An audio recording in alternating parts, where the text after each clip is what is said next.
Good day and welcome to SCO BRICS Insight, where we look at what's really going on in the world of the BRICS.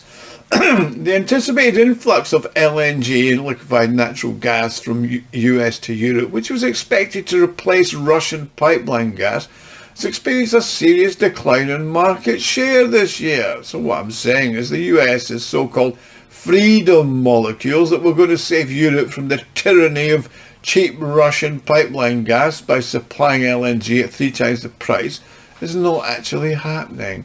It's yet another lie by the US, and the EU has been duped again by its so-called partner, the US. Conversely, the share of Russian LNG in the EU is increasing. Now let's look at who in Europe is buying LNG from America and who is buying more of Russian gas.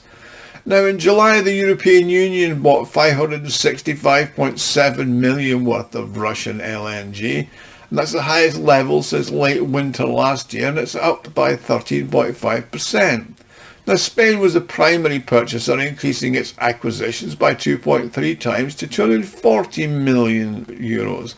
Plus, the Netherlands increased its purchases of Russian LNG by a quarter.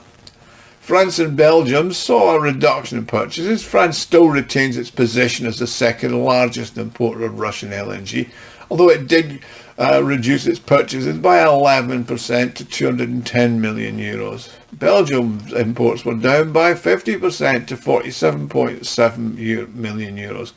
In the first 7 months, the EU purchased 4 billion worth of LNG, which is slightly down on the 5.5 billion last year. However, the share of Russian LNG in total volumes increased from 13.3% to 18.6% due to a reduction in imports from other sources. In particular, the US reduced its supplies to the EU by 18% in July and by a third compared to the same period last year. In July, US revenues from exports to the EU reached their lowest point since 2021. Now, the proportion of US LNG in the European market dropped from 51% to 44%. Now, the US opted to supply a greater volume of their LNG to the Asian market, where its market share went up to 36%. Now, before I continue, I'd like to make an appeal. If you like and enjoy my videos, you can help me fund my channel and the website SCOBRICSinsight.com to further develop it. You can do this by making a small donation, which you can do by clicking on the thanks button at the bottom of the video screen. Everybody who donates does get a personal thank you from me. So, why are Spain and the Netherlands increasing their purchases of Russian LNG while France and Belgium decreased them? Well, Belgium and France were actually transshipment hubs for the re-export of Russian LNG. Novatek, while still working on the Yamal LNG facility, entered into an agreement with the Belgian port of Zeebrugge for the transshipment of LNG. This LNG was delivered by Arctic-class tankers and then reloaded onto regular tankers, which then took the gas for further delivery to Asia and other parts of the world.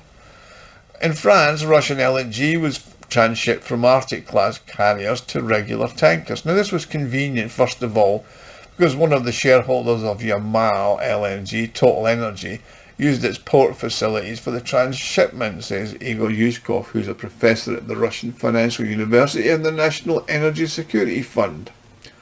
Now, do be aware that recently the EU put a rule on the prohibition of LNG transmission in EU ports, so supplies to France and Belgium have been reduced because of that. Nevertheless, the purchase of LNG from Russia for domestic use or further pumping into European via the pipeline systems is still an option. Now, Spain and Netherlands are capitalising on this opportunity by increasing their imports of LNG from Russia. Now, Spain primarily consumes LNG for its own use, as transshipment is just not feasible due to the distances involved. The ports in northwestern Europe are more than suitable for this purpose, according to an expert in the field. Spain's natural gas company Fenosa has a long-standing contract to buy 3.2 billion cubic meters of LNG from Novatek's Yamal project for the next 25 years, and that started in 2020. Now, Spain's always been the primary purchaser of Russian LNG over the past few years, and it's not financially advantageous for them to terminate this significant long-term contract, according to the Russian ambassador to Spain, Yuri Klimenko. Now, the Netherlands purchases LNG for Russia for its own use and for pumping through the pipelines into Europe, as well as for delivery into Germany. Now, do remember, Germany declined to purchase Russian pipeline gas from through the Nord Stream pipelines and the Mall Europe. So it's partially switched to LNG from its neighbours, particularly the Netherlands. Now, the growth in LNG supplies from Russia in July can also be attributed to the challenging ice conditions in the eastern section of the Northern Sea route, which leads directly to Asia and bypasses Europe. In July, the ice-free conditions along the Northern Sea route had not yet happened, making it challenging for Yamal LNG to sail along this route. So this made it far more convenient to rapidly unload the LNG into Europe and return to Yamal for a new batch. Therefore, even despite lower gas prices in Europe in July, it was still profitable to ship to Europe from the LNG plant. However, the situation in the Northern Sea route did change in August and September. Now, during this period, Russia will be sending far more Yamal LNG to Asia along the eastern part of the Northern Sea route as the ice load has decreased. Now, Novatek has a contract with the Chinese company CNPC, which is the Chinese National Petroleum Company, to supply 3 million tonnes of LNG per year, and the optimal route for this volume is the eastern part of the Northern Sea route, and that's because it's currently the shortest and quickest route. I mean, the majority of Yamal's LNG tankers have been redirected to Asia, utilising the North Sea route navigation window when it's ice-free. And that doesn't indicate the fact that the EU are not looking to get more Russian gas. It just means that they can fulfil their contracts there. I mean, also, the majority of the fleet associated with Russia's LNG project, Yamal LNG, is currently operating on the LNG circuit along the Northern Sea route. I mean, also, 14 of the 26 tankers are engaged in transporting cargo to Asia or are returning with empty after delivered and dropped it off. Plus, just 3 of the 15 Arctic icebreakers are currently deployed on the routes, mainly because of the weather. The additional is undergoing scheduled maintenance in Denmark. This is a typical pattern for the Northern Sea route, with high levels of navigation in the latter part of the summer and the early autumn, which reflects the delivery of significant volumes of Yamal LNG to customers in Asia. Now, according to Montel, the preliminary data from Kepler, the European countries, excluding Turkey, imported about 700 million tonnes, that's about 0.95 billion cubic metres from Russian ports this month, representing a decrease of about 4 million tonnes from the previous month, and the lowest level since August last year. That's because the price of LNG in Europe has fallen to 350 per thousand cubic metres this year. Now, there was a sudden increase at the end of the summer due to the situation in the Kursk region and the risk of a complete halt in pipeline supplies through Ukraine's territory to Europe, but that didn't happen.